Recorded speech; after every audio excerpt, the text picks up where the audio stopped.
Sealdah Hasanabad railway line पर भावला और बसीरहाट स्टेशनों के बीच खपारा में रेल फाटक संख्या 41 पर एक 42 वर्षीय महिला ने ट्रेन के सामने छलांग लगा दी है। आपको बता दें कि इस घटना में महिला की मौत हो गई है। मिली जानकारी के अनुसार बसीरहाट जीआरपी ने शव को बरामद कर बारासात रेलवे अस्पताल के मुर्दा घर में भेज दिया है। वहीं महिला की पहचान अब तक अज्ञात है। मालूम हो कि बसीरहाट जीआरपी जांच में जुट गई है।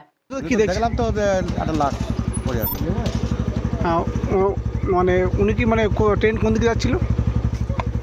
এটা হাসনাবাদে যাচ্ছিল। মানে দেখে কি মনে হলো, আত্মহত্যা না কোনো দুর্ঘটনা বলে মনে হলো? দেখে কি মনে হয় এখন ওইটাই বলতে পারবো না। আচ্ছা আচ্ছা, আপনার নাম? আমার নাম ফিরোজ গাজী। ঠিক দেখলেন এই কাটা পড়েছে এখানে এই ট্রেনে।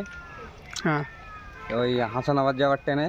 হ্যাঁ, 10টা কত যে ট্রেনটা আছে। আচ্ছা আচ্ছা, মানে যে কাটা মারা গেল তার বয়স কেমন হতে পারে? আনুমানিক তো দেখে এই বোঝা যাচ্ছে। এখন তো এই পরিস্থিতি, আমি তো একটু আগে এসেছি। আচ্ছা আচ্ছা আচ্ছা, আপনার নাম? এটা কোন জায়গাটায়?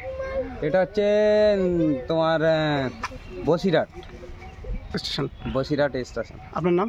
আমার নাম আরিফ মোল্লা। এখানে বাড়ি।